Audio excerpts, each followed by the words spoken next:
What the Buddha Taught by Walpola Rahula, 1959. Revised edition, 1974. Chapter 1. The Buddhist Attitude of Mind.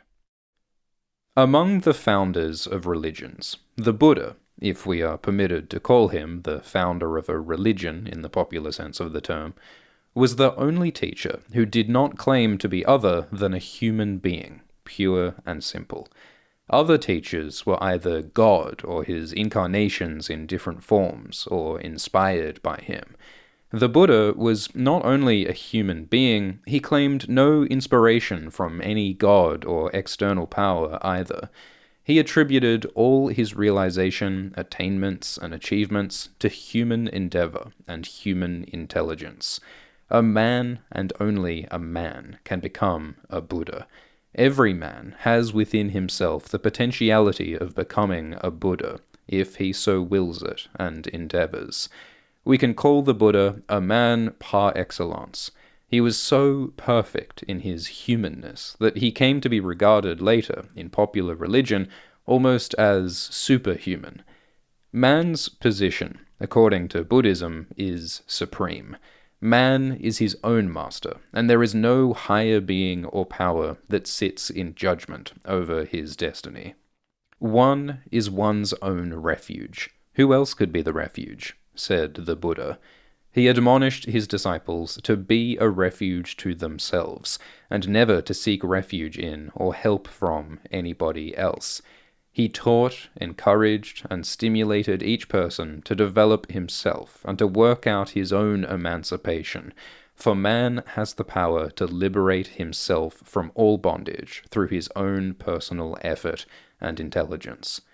The Buddha says, "You should do your work, for the Tathagatas only teach the way." If the Buddha is to be called a savior at all, it is only in the sense that he discovered and showed the path to liberation, nirvana. But we must tread the path ourselves. It is on this principle of individual responsibility that the Buddha allows freedom to his disciples. In the Mahabharinibbana Sutta, the Buddha says that he never thought of controlling the Sangha, order of monks, nor did he want the Sangha to depend on him.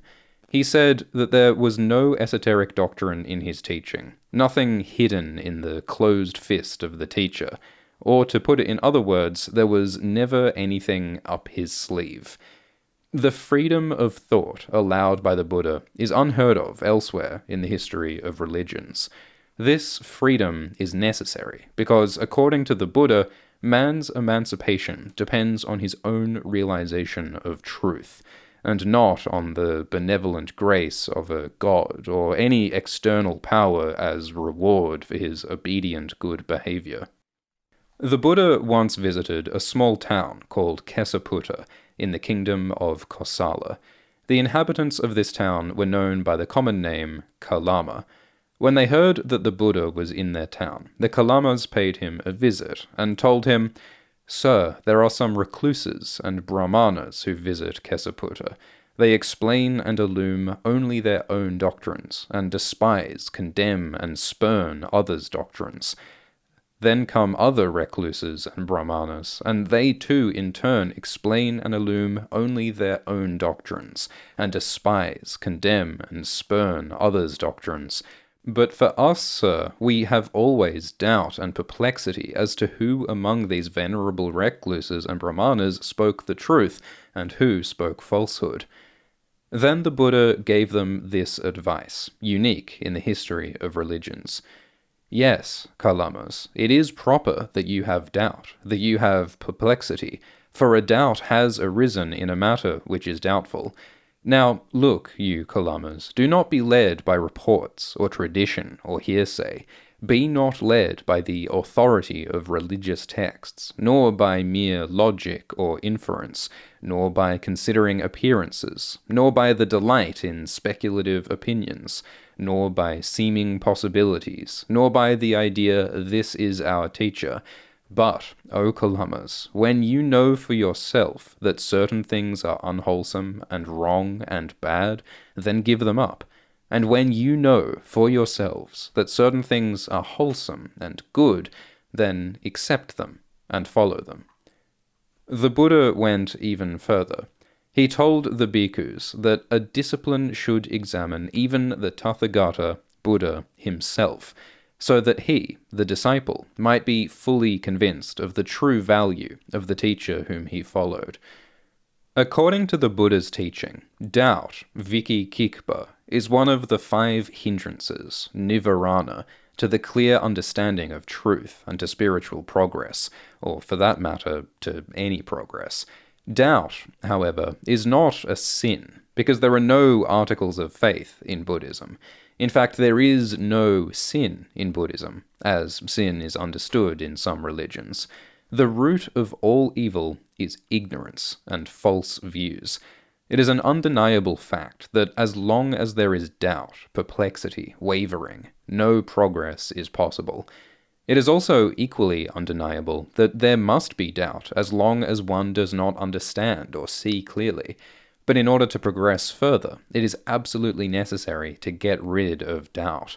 To get rid of doubt, one has to see clearly. There is no point in saying that one should not doubt or one should believe. Just to say, "I believe," does not mean that you understand and see. When a student works on a mathematical problem, he comes to a stage beyond which he does not know how to proceed, and where he is in doubt and perplexity.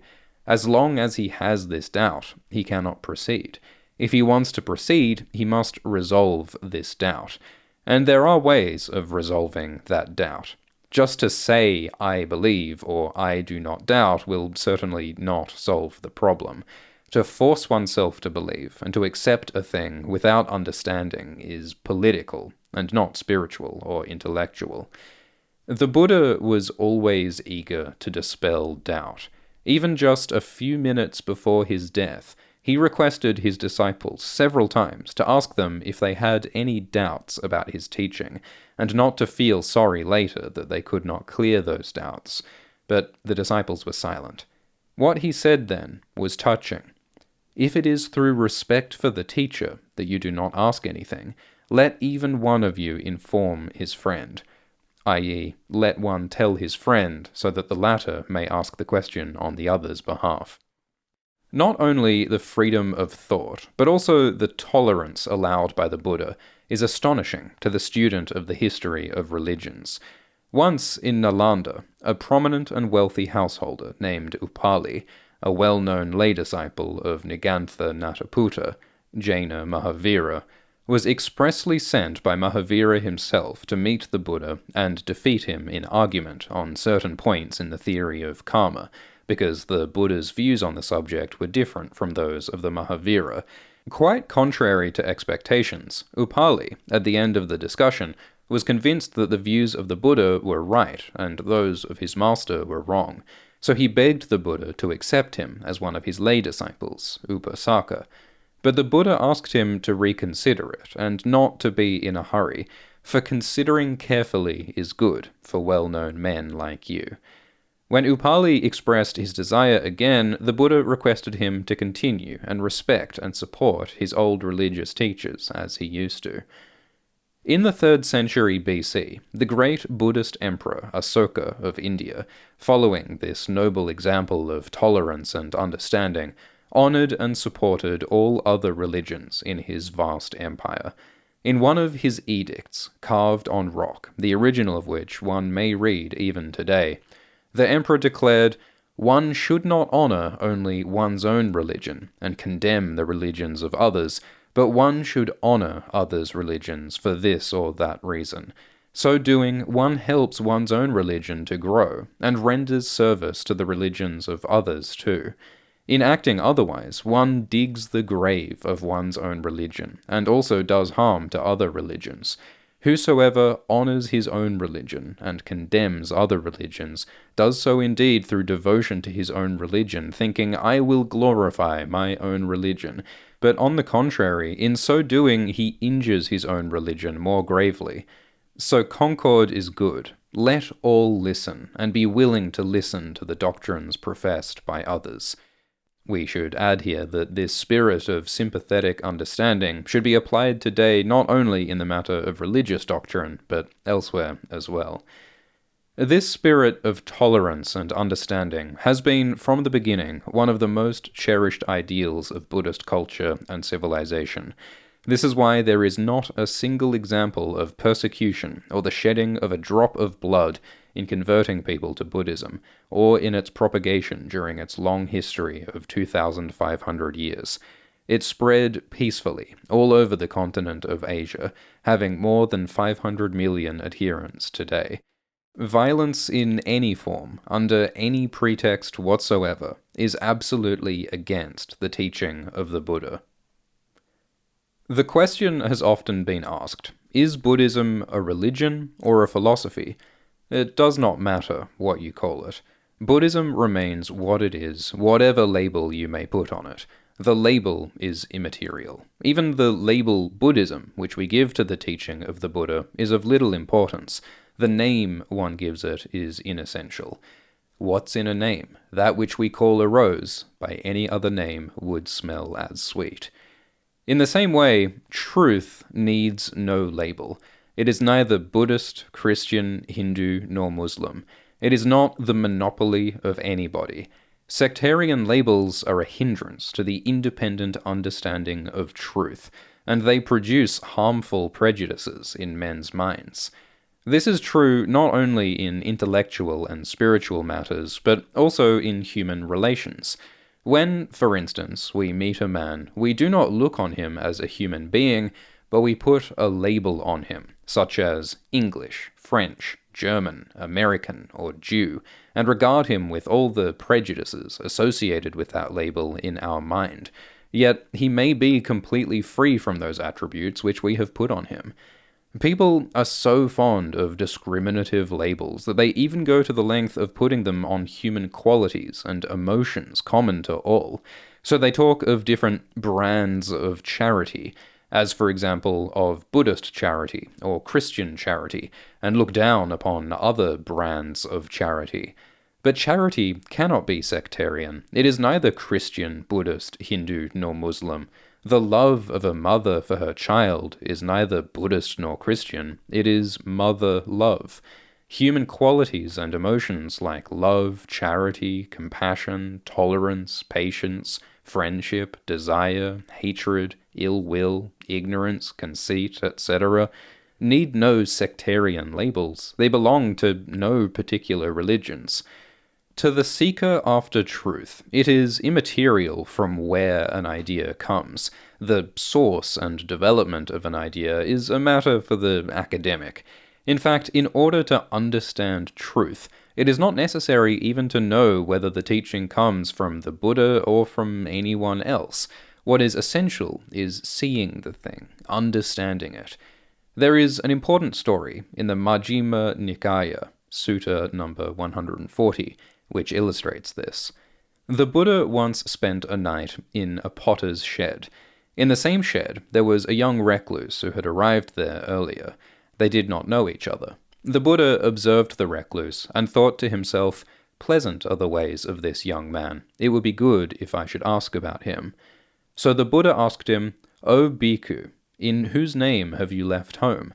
Or who is your master? Or whose doctrine do you like?" "O friend," answered the young man, "there is the recluse Gautama, a Sakyan Skyon, who left the Sakya family to become a recluse. There is high repute abroad of him that he is an arahant, a fully enlightened one. In the name of that blessed one, I have become a recluse. He is my master, and I like his doctrine." Where does that blessed one, the arahant, the fully enlightened one, live at the present time? In the countries to the north, friend, there is a city called Savatthi. It is there that the blessed one, the arahant, the fully enlightened one, is now living. Have you ever seen him, that blessed one? Would you recognize him if you saw him? I have never seen that blessed one, nor should I recognize him if I saw him. The Buddha realized that it was in his name that this unknown young man had left home and become a recluse. But without divulging his own identity, he said, "O bhikkhu, I will teach you the doctrine. Listen and pay attention. I will speak." "Very well, friend," said the young man in assent. Then the Buddha delivered to this young man a most remarkable discourse explaining truth, the gist of which is given later. It was only at the end of the discourse that this young recluse, whose name was Pukusati, realized that the person who spoke to him was the Buddha himself. So he got up, went before the Buddha, bowed down at the feet of the master, and apologized to him for calling him friend unknowingly. He then begged the Buddha to ordain him and admit him to the order of the Sangha. The Buddha asked him whether he had the alms bowl and the robes ready. A bhikkhu must have 3 robes and the alms bowl for begging food. When Pukusati replied in the negative, the Buddha said that the Tathagatas would not ordain a person unless the alms bowl and the robes were ready. So Pukusati went out in search of an alms bowl and robes, but was unfortunately savaged by a cow and died. Later, when this sad news reached the Buddha, he announced that Pukusati was a wise man who had already seen truth and attained the penultimate stage in the realization of nirvana, and that he was born in a realm where he would become an arahant and finally pass away, never to return to this world again. From this story, it is quite clear that when Pukusati listened to the Buddha and understood his teaching, he did not know who was speaking to him or whose teaching it was. He saw truth. If the medicine is good, the disease will be cured. It is not necessary to know who prepared it or where it came from. Almost all religions are built on faith, rather blind faith, it would seem. But in Buddhism, emphasis is laid on seeing, knowing, understanding, and not on faith or belief. In Buddhist texts, there is a word sada, which is usually translated as faith or belief. But sada is not faith as such, but rather confidence, born out of conviction. In popular Buddhism, and also in ordinary usage in the texts, the word sada, it must be admitted, has an element of faith in the sense that it signifies devotion to the Buddha, the Dharma, teaching, and Sangha, the order. According to Asanga, the great Buddhist philosopher of the 4th century AC, Sraddha has 3 aspects. 1. Full and firm conviction that a thing is. 2. Serene joy at good qualities. And 3. Aspiration or wish to achieve an object in view. However you put it, faith or belief, as understood by most religions, has little to do with Buddhism. The question of belief arises when there is no seeing in every sense of the word. The moment you see, the question of belief disappears. If I tell you that I have a gem hidden in the folded palm of my hand, the question of belief arises because you do not see it yourself. But if I unclench my fist and show you the gem, then you see it for yourself, and the question of belief does not arise. So the phrase in ancient Buddhist texts reads, realizing as one sees a gem in the palm. A disciple of the Buddha, named Musila, tells another monk, "Friend Savitha, without devotion, faith, or belief, without liking or inclination, without hearsay or tradition, without considering apparent reasons, without delight in the speculations of opinions, I know and see that the cessation of becoming is nirvana." And the Buddha says, "O bhikkhus, I say that the destruction of defilement and impurities is meant for a person who knows and who sees, and not for a person who does not know and does not see." It is always a question of knowing and seeing, and not that of believing. The teaching of the Buddha is qualified as ihipasika, inviting you to come and see, but not to come and believe. The expressions used everywhere in Buddhist texts referring to persons who realized truth are the dustless and stainless eye of truth, Dhamma-kaku, has arisen. He has seen truth, has attained truth, has known truth, has penetrated into truth, has crossed over doubt, is without wavering. Thus, with right wisdom, he sees it as it is. With reference to his own enlightenment, the Buddha said, "The I was born, knowledge was born, wisdom was born, science was born, light was born." It is always seeing through knowledge or wisdom, and not believing through faith. This was more and more appreciated at a time when Brahmanic orthodoxy intolerantly insisted on believing and accepting their tradition and authority as the only truth without question. Once, a group of learned and well-known Brahmins went to see the Buddha and had a long discussion with him.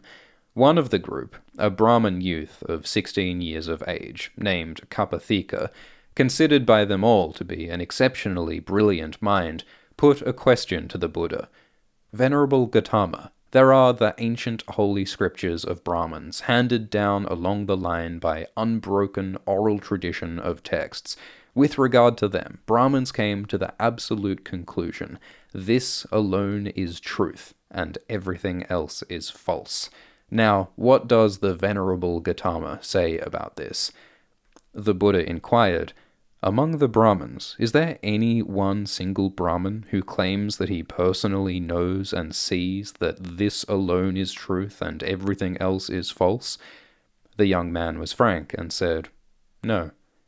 "Then is there any one single teacher, or a teacher of teachers of Brahmins back to the 7th generation, or even any one of those original authors of those scriptures, who claims that he knows and sees this alone is truth and everything else is false?" "No." "Then it is like a line of blind men, each holding on to the preceding one. The first does not see, the middle one also does not see, the last one also does not see. Thus, it seems to me that the state of the Brahmins is like that of a line of blind men." Then the Buddha gave advice of extreme importance to the group of Brahmins. It is not proper for a wise man who maintains truth to come to the conclusion, this alone is truth and everything else is false. Asked by the young Brahmin to explain the idea of maintaining or protecting truth, the Buddha said, "A man has a faith. If he says, 'This is my faith,' so far he maintains truth. But by that he cannot proceed to the absolute conclusion, this alone is truth and everything else is false. In other words, a man may believe what he likes, and he may say, 'I believe this.' So far, he respects truth.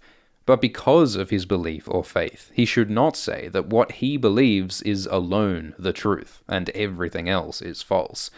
The Buddha says, to be attached to one thing, to a certain view, and to look down upon other things and other views as inferior, this the wise men call a fetter.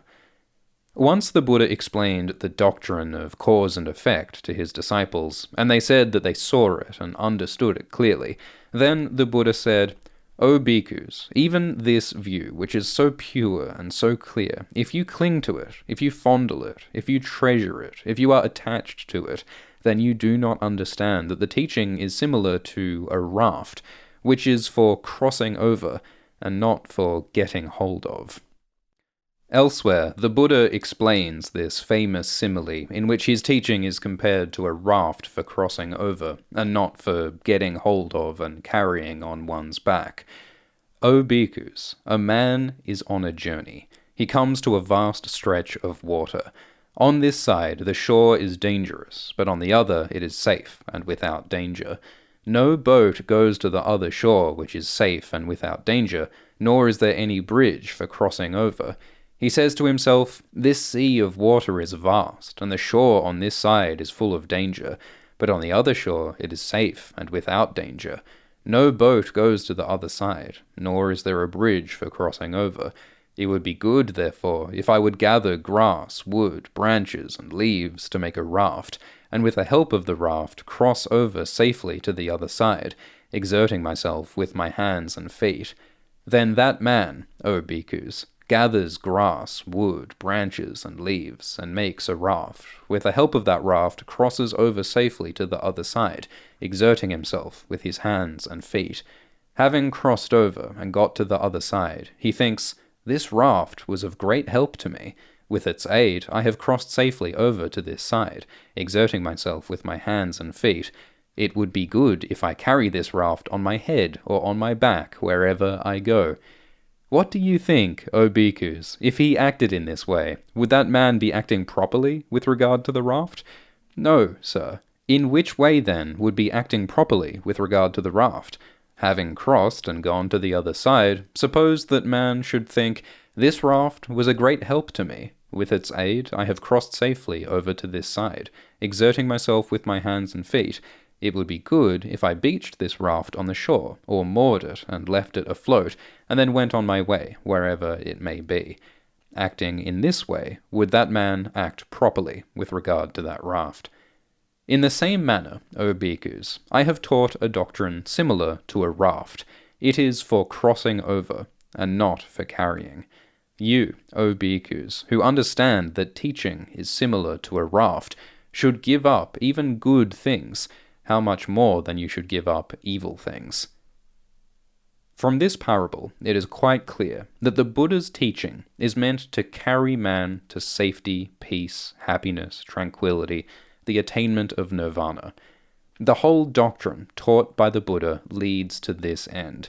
He did not say things just to satisfy intellectual curiosity. He was a practical teacher and taught only those things which would bring peace and happiness to man. The Buddha was once staying in a Simsapa forest in Kosambi, near Allahabad. He took a few leaves into his hand and asked his disciples, "What do you think, O bhikkhus? Which is more, these few leaves in my hand, or the leaves in the forest over here?" "Sir, very few are the leaves in the hand of the Blessed One, but indeed the leaves in the Simsapa forest over here are very much more abundant." "Even so, bhikkhus, of what I have known, I have told you only a little. What I have not told you is very much more. And why have I not told you those things? Because that is not useful, not leading to nirvana. That is why I have not told you these things." It is futile, as some scholars vainly try to do, for us to speculate on what the Buddha knew but did not tell us. The Buddha was not interested in discussing unnecessary metaphysical questions which are purely speculative and which create imaginary problems. He considered them as a wilderness of opinions. It seems then that there were some among his own disciples who did not appreciate this attitude of his. For we have the example of one of them, Malunkyaputta by name, who put to the Buddha 10 well-known classical questions on metaphysical problems and demanded answers. One day, Malunkyaputta got up from his afternoon meditation, went to the Buddha, saluted him, sat on one side, and said, "Sir, when I was all alone meditating, this thought occurred to me. There are these problems unexplained, put aside and rejected by the Blessed One. Namely, 1. Is the universe eternal? Or 2. Is it not eternal? 3. Is the universe finite? Or 4. Is it infinite? 5. Is the soul the same as body? Or 6. Is soul one thing and body another thing? 7. Does the Tathagata exist after death? Or 8. Does he not exist after death? Or 9. Does he both at the same time exist and not exist after death? Or 10. Does he both at the same time not exist and not exist? These problems the Blessed One does not explain to me. This attitude does not please me. I do not appreciate it. I will go to the Blessed One and ask him about this matter. If the Blessed One explains them to me, then I will continue to follow the holy life under him. If he does not explain them, I will leave the order and go away. If the Blessed One knows that the universe is eternal, let him explain it to me so. If the Blessed One knows that the universe is not eternal, let him say so. If the Blessed One does not know whether the universe is eternal or not, etc., then for a person who does not know, it is straightforward to say, "I do not know, I do not see." The Buddha's reply to Malunkyaputta should do good to many millions in the world today, who are wasting valuable time on such metaphysical questions and unnecessarily disturbing their peace of mind. Did I ever tell you, Malunkyaputta? Come, Malunkyaputta, lead the holy life under me. I will explain these questions to you. No, sir. Then, Malunkyaputta, even you, did you tell me, Sir, I will lead the holy life under the Blessed One, and the Blessed One will explain these questions to me? No, sir. Even now, Malunkyaputta, I do not tell you, come and lead the holy life under me, I will explain these questions to you. And you do not tell me either, Sir, I will lead the holy life under the Blessed One, and he will explain these questions to me. Under these circumstances, you foolish one, who refuses whom? Malunkyaputta, if anyone says, I will not lead the holy life under the Blessed One until he explains these questions, he may die with these questions unanswered by the Tathagata. Suppose, Malunkyaputta, a man is wounded by a poisoned arrow, and his friends and relatives bring him to a surgeon.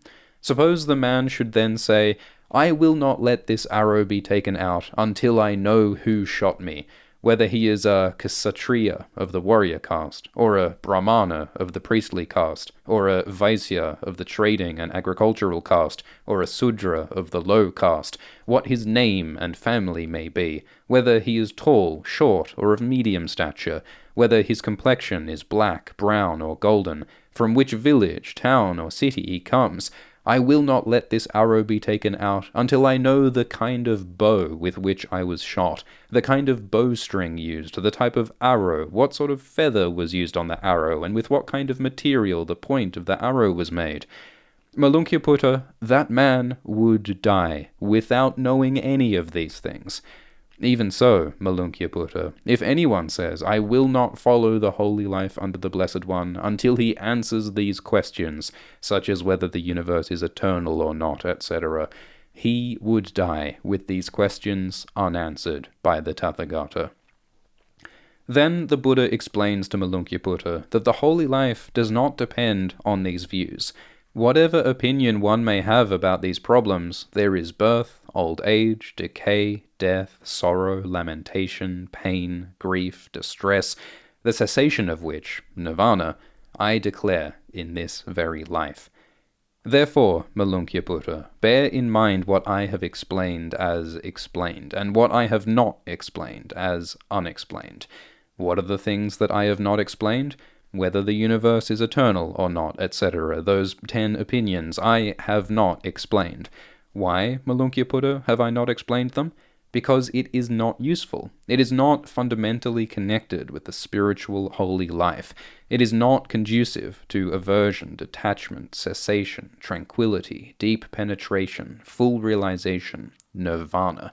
That is why I have not told you about them. Then what, Malunkyaputta, have I explained? I have explained dukkha, the arising of dukkha, the cessation of dukkha, and the way leading to the cessation of dukkha. Why, Malunkyaputta, have I explained them? Because it is useful, is fundamentally connected with the spiritual holy life, is conducive to aversion, detachment, cessation, tranquility, deep penetration, full realization, nirvana. Therefore, I have explained them. Let us now examine the 4 noble truths which the Buddha told Malunkyaputta he had explained.